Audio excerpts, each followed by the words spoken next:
Dans cette nouvelle vidéo, nous allons maintenant nous intéresser à la conversion de notre carrousel dans notre site depuis la version 3 vers la version 4.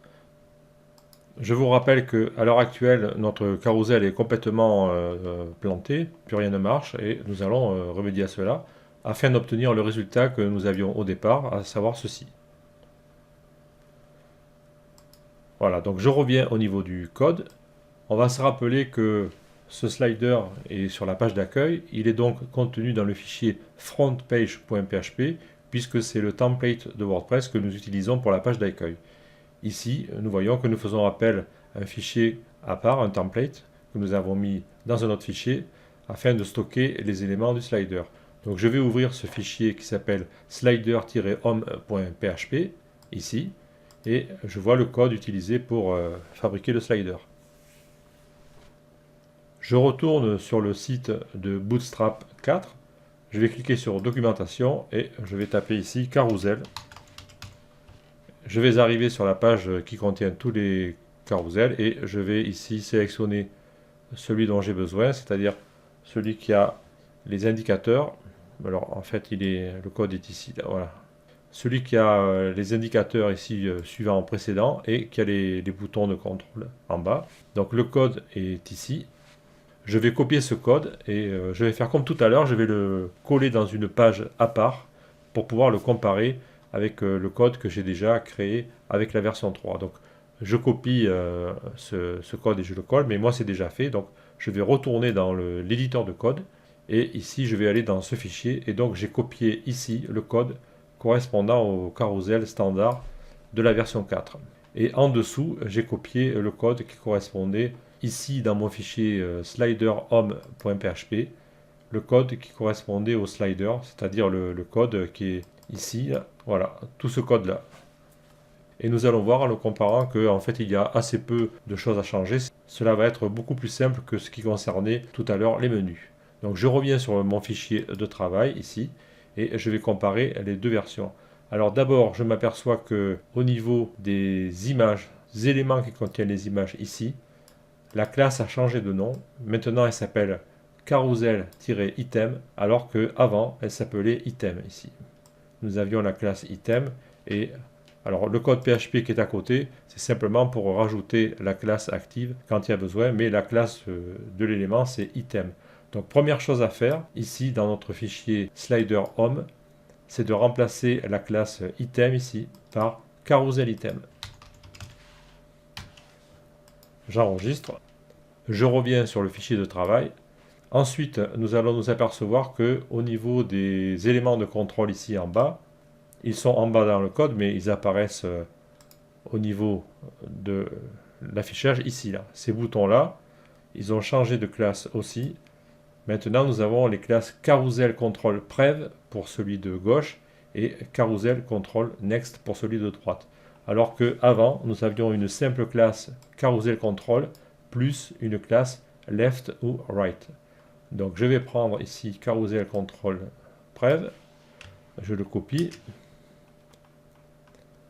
Je vais remplacer la classe ici. Et en bas, je vais faire de même et je vais mettre Next à la fin.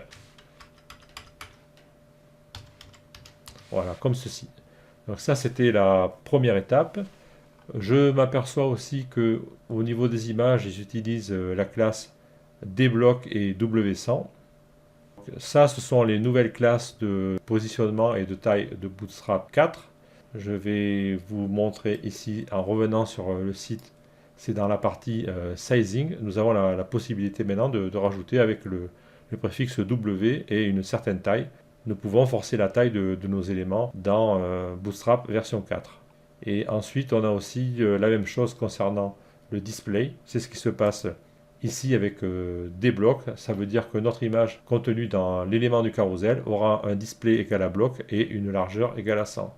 Donc je récupère ces deux classes ici, CTRL-C, et je vais la rajouter. Donc l'image n'avait pas de classe au départ, donc je vais rajouter, je vérifie bien, non.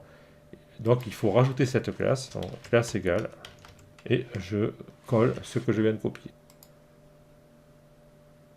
En fait, là, je suis pas malin parce que je le copie dans le fichier de travail. Donc, là, j'ai fait une bêtise, je modifie le fichier que je vais effacer après. Bon, c'est pas grave, je reviens dans le fichier slider home au niveau de mon image. Donc, classe, je le modifie là où il faut.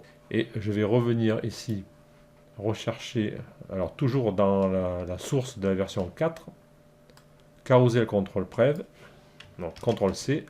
Je reviens dans slider home.php. Et ici, je vais faire la modification au bon endroit. CTRL V, je colle. Je vais le coller en bas aussi. Et je vais modifier ici Next. J'ai bien mis carousel item en haut. Donc là, logiquement, j'ai effectué les premières modifications dans le bon fichier, c'est-à-dire slider-home.php. J'enregistre. Je reviens sur le site. Je vais rafraîchir l'affichage. Et voilà, donc mon carrousel a repris les couleurs. Je vais attendre un petit peu. Voilà, il fonctionne. Les animations fonctionnent aussi. Alors au niveau du style, on a perdu l'ombre portée. Là, les boutons, normalement, dans la nouvelle version, ils sont plats. Mais ça, je sais pourquoi. Parce que j'avais fixé une taille manuellement dans le CSS qu'il va falloir que je modifie. Et je ne vois pas les boutons apparaître. Donc on va chercher pourquoi ça n'apparaît pas. Et par contre, si je clique ici, j'avance bien ou je recule bien. Donc les fonctionnalités du carrousel sont restaurées. Et nous allons chercher pourquoi les boutons ne s'affichent pas.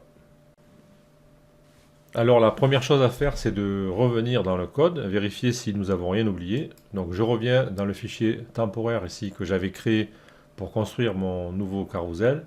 Et donc j'ai un problème apparemment ici au niveau des indicateurs. La classe carousel control prev et carousel control next, je les ai prises, c'est bon. Ensuite, qu'est-ce que nous avons dedans? Nous avons un span. Et ah d'accord, j'ai compris. Effectivement, si je vais en bas ici dans l'ancienne version au niveau des indicateurs, nous avions une icône qui était issue de la librairie Glyph Icon ici, qu'on avait chevron left et chevron right. Et il faut savoir que dans Bootstrap 4, la librairie Glyph Icon a été abandonnée. Ça ne marchera pas, donc il faut utiliser maintenant les classes qui sont fournies ici. Apparemment, ça, je crois que ça va fabriquer un fichier SVG automatiquement, il n'y a pas besoin de librairie. Donc je vais prendre la première, c'est la même chose, c'est carousel control. Et on a prev icon et next icon. Donc je vais en copier un ici, donc CTRL C. Je vais revenir dans le slider home.php. Je me positionne au niveau des indicateurs et à la place de cet appel de l'icône Glyph Icon, je vais remplacer par la nouvelle valeur, comme ceci. Donc ça c'est la prev et je vais changer ici en mettant bien sûr next, comme ceci, et le reste ne change pas. J'enregistre, je reviens sur le site, je fais un rafraîchissement forcé, et voilà, nous avons nos chevrons qui apparaissent ici. Voilà, on les voit mieux sur voilà, ici que c'est fond vert. Donc on a le suivant et le précédent ici. Donc on a bien récupéré nos deux chevrons. Là, ça veut dire qu'il faut faire attention parce que, par exemple, si je reviens ici sur le fameux site que je vous avais conseillé de mettre en favori, là, qui s'appelle Différence entre Bootstrap 3 et 4, si on descend là, tout à fait en bas où il nous parle des carousels, là, on nous dit juste que la classe item a été remplacée par un carousel item, mais il n'y a pas que ça. Donc il faut bien être attentif, bien tout observer, parce qu'on n'est pas à l'abri de surprises. Il faut bien éplucher le code pour savoir ce qui a changé. Alors là, bien sûr, c'est compliqué parce qu'on est dans le cadre d'une conversion, mais si vous créiez un site neuf à partir de Bootstrap 4, ben vous ne vous embêtez pas, vous copiez ici le code qui vous concerne, et puis vous l'utilisez, vous le modifiez à votre goût. Donc je vais revenir au niveau du code, et je vais quand même aussi jeter un coup d'œil sur le fichier machin.js qui, rappelez-vous, gère l'exécution de notre carrousel, à savoir ici la temporisation, une image toutes les 5 secondes, et en plus nous avions aussi les animations qui se faisaient sur les titres. Donc là je regarde, je m'aperçois ici que j'ai une erreur, là. j'ai la classe item qui traîne, donc il faut que ça soit carousel item, comme ceci. Je regarde, j'ai pas d'autres erreurs apparemment, j'enregistre. Je reviens sur le site, je rafraîchis. Et là, donc, qu'est-ce qui se passe au niveau... Là, les deux animations tombent en même temps. Alors, il y a un problème. Je vais voir la console s'il n'y a pas une erreur quelque part. Alors, console, pardon. Donc, je vais recharger encore. Bon, apparemment, je n'ai pas d'erreur au niveau de la console, donc il n'y a pas de faute sur le JavaScript. Il faut que je revienne dans le code. Je ne vois rien de choquant maintenant au niveau du code. Par contre, il faudrait que je regarde quand même au niveau de l'animation, parce que rappelez-vous que nos animations ici sont produites par la librairie animate.css. Elles ne sont pas produites par Bootstrap ou par jQuery, donc il faudrait que je jette quand même un petit coup d'œil dans mon fichier CSS pour voir si j'ai pas des choses à modifier, et je vais sûrement en avoir. Donc le meilleur moyen, c'est de faire une recherche.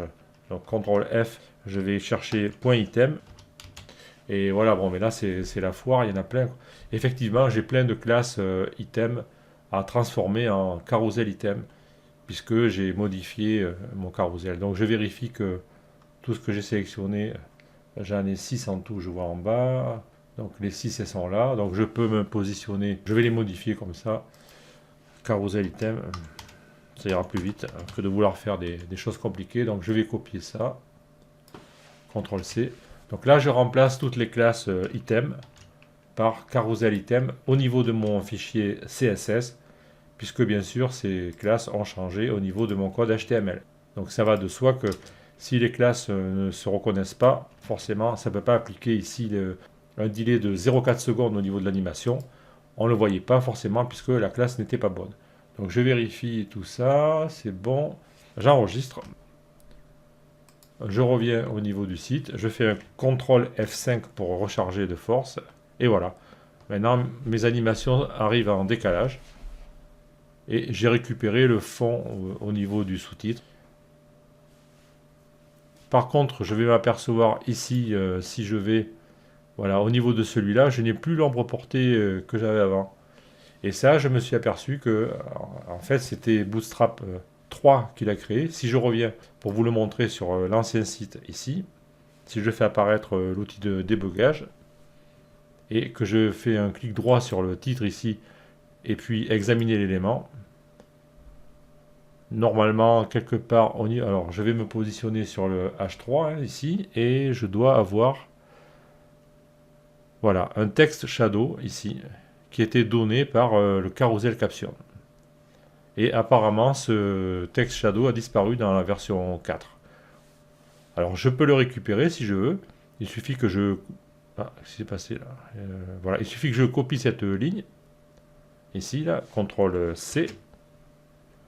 Je reviens dans le code CSS et je vais chercher carousel caption. Le voilà, ici, là, c'est cette ligne. Je vais rajouter la commande texte shadow à l'intérieur, je sauvegarde, je reviens sur le site, donc le bon site, celui-là, je rafraîchis, peut-être avec CTRL F5 pour être sûr que ça marche bien, et je vois apparemment il est là, je vais aller sur l'image sur fond vert, voilà, je vois que mon ombre portée est revenu, je l'ai rajouté à la main. Au niveau des indicateurs ici, on voit des carrés, au début, nous avions des ronds, mais le style du carrousel a changé, et maintenant ils mettent des trucs tout plats comme ça. Donc c'est au niveau de carrousel, contrôle, pref ou next. On va aller les chercher dans le code CSS. Voilà, carousel indicator. Hein, je reviens ici au niveau du code, je vérifie bien que... Voilà, carousel indicator. Oui, pardon, c'était cette partie-là. Alors c'est inversé au niveau du HTML. Vous voyez que les indicateurs qui sont en première position dans le HTML sont en bas et les boutons pour passer d'une diapositive à l'autre qui sont en bas, ils sont au milieu. Bon, c'est pas grave. Donc ici, là, ces éléments, ils sont définis par une liste OL de classe Carousel Indicators. Donc je reviens au niveau de mon code CSS. Ici, là, on a deux lignes Carousel Indicator. Donc je les avais personnalisés avec la version 3. Je vais les commenter pour l'instant, je ne vais pas les supprimer de suite. Je rajoute un commentaire, comme ceci. Donc j'invalide ces deux lignes, j'enregistre, je reviens sur le site, ici, je rafraîchis. Et voilà, je retrouve des indicateurs tels que Bootstrap me les propose désormais. Et je peux cliquer dessus, ça continue à marcher.